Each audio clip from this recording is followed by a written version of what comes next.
হাসরের ময়দানে কত কাতার মানুষ হবে গো। নবী বলেন আয়েশা, হাসরের ময়দানে মানুষ 120 কাতার মানুষ হবে। কয় কাতার?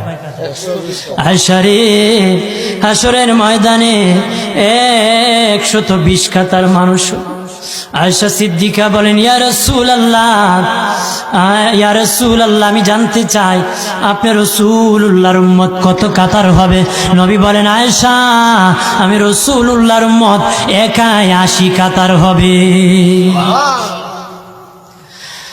আয়েশা বললেন ইয়া রাসূলুল্লাহ, দিনের নবীজি 80 কাতার দিয়ে আপনার উম্মত হবে, আপনার উম্মতকে কেমনে আপনি চিনবেন? নবী বলেন আয়েশা রে, আমার উম্মতকে 3টা পরিচয় আমি চিনব। 1 নম্বর পরিচয়, আমার উম্মতের কপাল থেকে নূর চমকাবে, নূর চমকাবে।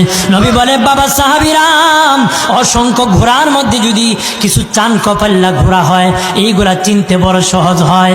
চান কপাল্লা ঘোড়া চিনতে বড় সহজ হয়। হাসরের ময়দানে আমার এক প্রকার উম্মত চান কপাল্লা হবে, কপাল থেকে নূর চমকাবে, নূর চমকাবে। তখন আমি বুঝতে পারবো নূর চমকেওয়ালা তারা সবাই আমি রাসূলুল্লাহর উম্মত।